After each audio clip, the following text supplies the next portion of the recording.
Okay, we check this body temperature example. So assume we have this assumption, right? Assume the body temperature has a mean of 98.6. Okay, make sure you know it's talk about the mean. Body temperature has a mean of 98.6. So, as is commonly believed, also assume that the population standard deviation, so we will give this one a symbol. It's sigma, right? And this is mean, so we know this is the mean body temperature. So it's the population mean. We give it a notation. It's the mu. We have the mu, we have the sigma, and we also know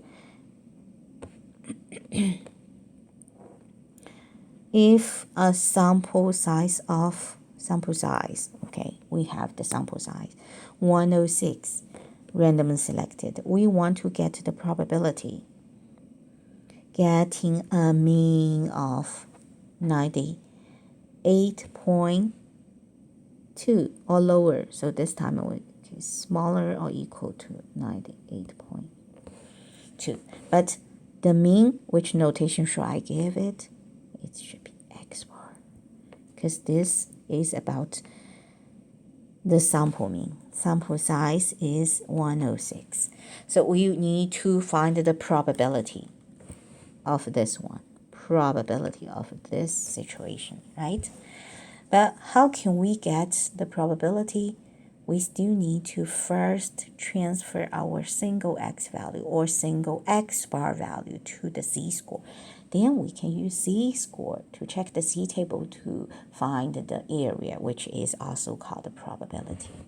And make sure you should be careful with which part you are interested in, the area to the left or area to the right. So that's the basic rule. So this time, we want to talk about the mean value, the x. We want to test the probability of mean value is less than. So if it's x bar, if it's not a single x value, which means we're going to use the central limit theorem. But if it's about the central limit theorem, we are not free to use in any situation. We need to check the requirement. So let's see, how can we check the requirement? Remember, from the original data, we cannot know the distribution of original population, right? It didn't mention what kind of distribution do we have. But we have the sample size n.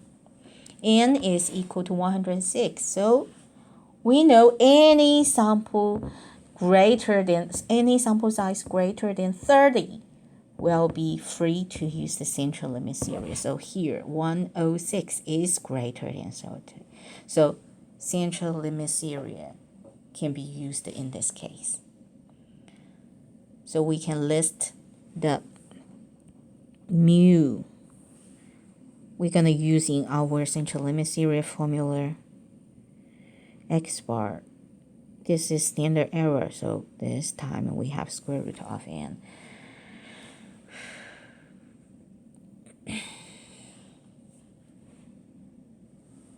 Okay, next step, we should sketch a curve to help us understand.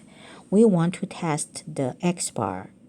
We want to test the mean temperature is less than or less than. Here is less than or equal to 98.2.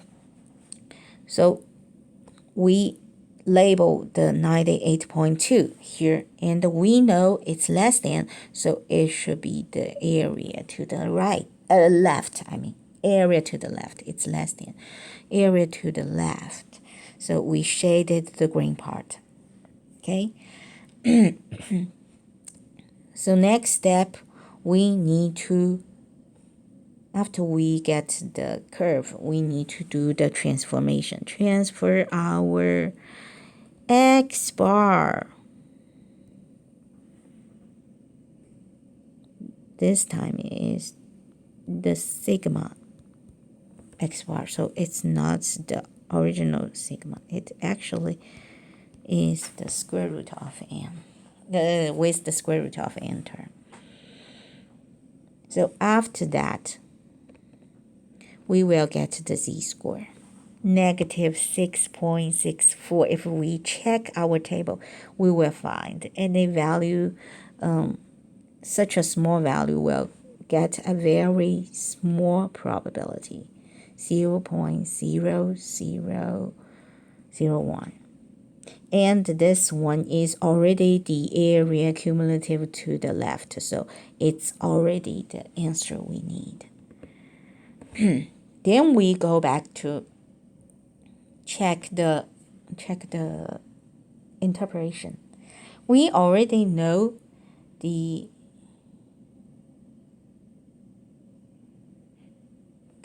the z-score only lists the values between negative 3.5 and to positive 3.5. Any value even smaller than this one will get even smaller probability. Okay, we can treat it as the 0.001 for this part. Then we check the interpretation. Because we have an assumption, right? We assume this one. Then we use that one as our mu value to test with the probability, which means with that assumption. With that assumption, we check the probability. And we realize we get a very small probability. So in this case, we get a very small probability. It's just like 0.001. Then we will think the assumption is not correct. So the probability with that assumption is very small. So it's just 0.001. Definitely less than 0.05. So we will say the assumption, the human body temperature is equal to 98.6 is not correct. Actually, it's smaller than this one. It's lower than this one. Okay? You can just conclude the assumption, the human body temperature 98.6 is not correct, because the probability with that assumption is very small, smaller than 0.05. So that's how we write the conclusion. Okay, we can just skip this one. We can just skip this part. So this just do the correction.